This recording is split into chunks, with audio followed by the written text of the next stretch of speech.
আসসালামু আলাইকুম। Donald Trump, হ্যাঁ? একটা চিজ রে ভাই। তবে তার একটা জিনিস ভাল লাগে কি, যেটা আমার কাছে ব্যক্তিগতভাবে ভাল লাগছে, সেটা হচ্ছে সবকিছুর ঊর্ধ্বে নিজের দেশ। তার সমালোচনা থাকতে পারে, আলোচনা থাকতে পারে, অনেক কিছু থাকতে পারে। কিন্তু আপনি দেখেন তার কাছে সবচেয়ে বড় স্বার্থ হচ্ছে আমেরিকার। তা আমাদের বাংলাদেশেরও যদি রাষ্ট্রপ্রধানরা যারা এই ধরনের মানে পাগলা বাংলাদেশি স্বার্থ টাইপের একটা অ্যাক্টিভিটিস আমরা দেখতাম, ভাল লাগতো। ট্রাম্পের সমালোচনা আছে, তবে আজকের এই ভিডিওতে কিছু পজিটিভ দিকে আমি দেখতে পাচ্ছি। ফ্রিতে কোনো কিছু করার পক্ষে না আমেরিকার বর্তমান যে ক্ষমতাসীন প্রেসিডেন্ট ডোনাল্ড ট্রাম্প। দেখেন, আমেরিকার টাকা খায় না পৃথিবীর এমন দেশ খুব কমই আছে, বিশেষ করে আমাদের মতন দেশগুলো। সো ফ্রি খাওয়াটা বন্ধ হয়ে গেছে। এখন রাশিয়া ইউক্রেন যুদ্ধে নতুন একটা ডাইমেনশন আসতে যাচ্ছে। ইউক্রেনকে এ যাবৎকালীন গত ৩ বছরে সর্বোচ্চ পরিমাণ বৈদেশিক সহায়তা, সামরিক সহায়তা, কূটনৈতিক সহায়তা যে দেশটা দিচ্ছে, এটার নাম কি? মার্কিন যুক্তরাষ্ট্র। তবে বাইডেন সরকার আর ট্রাম্পের সরকারের মধ্যে একটা পার্থক্য তৈরি হয়েছে।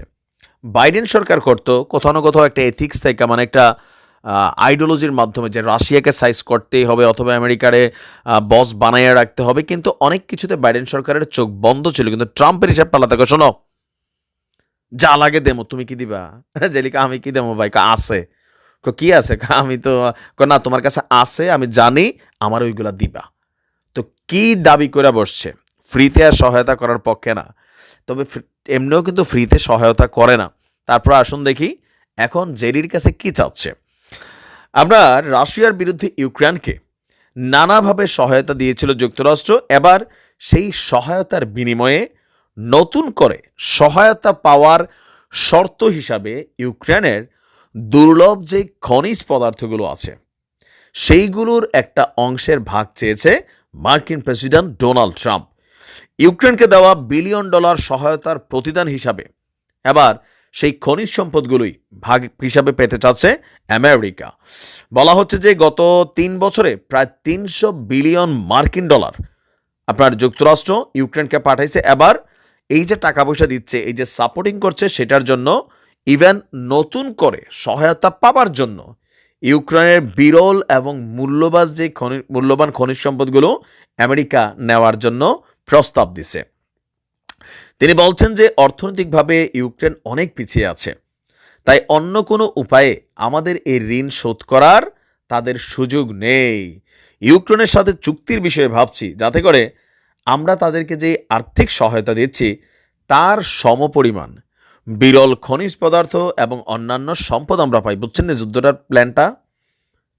আমেরিকা কি করছে? যুদ্ধ লাগাই দিছে রাশিয়ার বিরুদ্ধে, লাগাইয়া আমরা আছি, মেশিনারিজ দিচ্ছি, নিজেরা দিচ্ছে, ইউরোপীয় ইউনিয়ন থেকে আনছে, ন্যাটোর মাধ্যমে দিচ্ছে।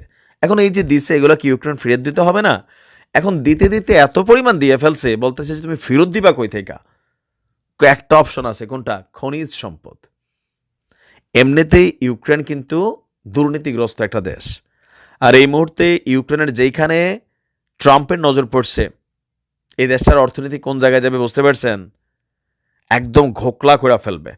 পানামা খাল বিষয়ে, তারপরে হচ্ছে যে এই মুহূর্তে ইউরোপীয় ইউনিয়নের রাষ্ট্রগুলোর উপর ট্যাক্স আরোপের বিষয়, চীনের উপর ট্যাক্স আরোপের বিষয়, এই সকল কিছুর মধ্যে দিয়ে আপনার ডোনাল্ড ট্রাম্প যেভাবে তার নিজের দেশের অর্থনীতিকে স্ট্রং করতে চাচ্ছেন, সেখানে এই যুদ্ধ পরিস্থিতিতে ইউক্রেনকে এইভাবে সহায়তা দেওয়া, এটার ফ্রিতে আসবে না। তবে এখান থেকে একটা জিনিস শিক্ষণীয় আছে, অন্যান্য রাষ্ট্রগুলোর যারা আমেরিকার কথায় আপনার যুদ্ধে লিপ্ত হওয়ার পরিকল্পনা করছে, যে আমেরিকা তো আছেই, লাইক তাইওয়ান, যে আমেরিকা আমাদের সহযোগিতা করবে, তো সহযোগিতার রেজাল্ট কিভাবে নিয়ে যাবে এটা ট্রাম্প সরকার শিখাই দেওয়া যাচ্ছে।